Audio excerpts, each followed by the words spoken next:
Ron DeSantis was a star before he launched his ill-fated campaign for the White House. Republican voters have repeatedly said they see him as future of the party. He is a potential vice president who could become party's standard-bearer and run for 2 terms after serving 4 years alongside Donald Trump.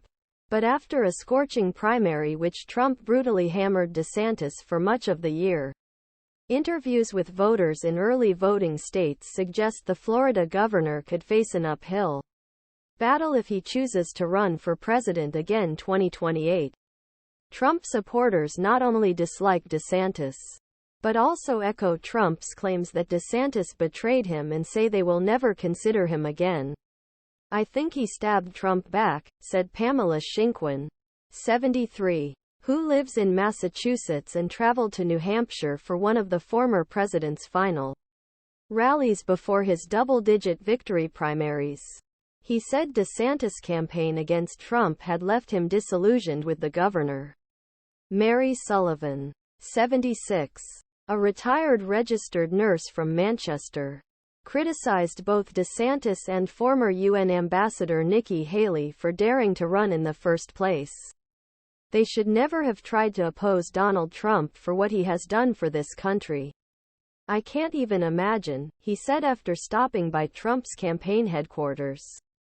When asked if he would vote for Florida governor in the future, Sullivan emphatically repeated, "No. If stayed on the Trump train from the beginning.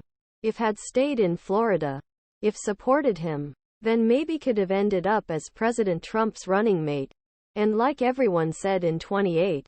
But no. He showed his true colors." The hostility reflects the deep connection many of Trump's supporters have with the former president. It's a bond that Trump has used to demolish his primary rivals and influence Republicans in Congress. Whether Trump is re-elected or not, he will likely wield enormous influence in future Republican elections, complicating the calculations for anyone seeking the party's nomination in 2028 or beyond.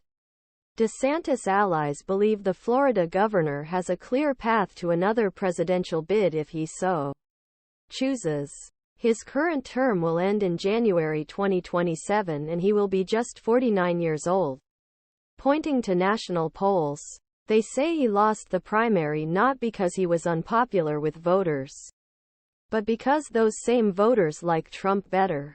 DeSantis supported Trump when he quit and said he was a better option than President Joe Biden.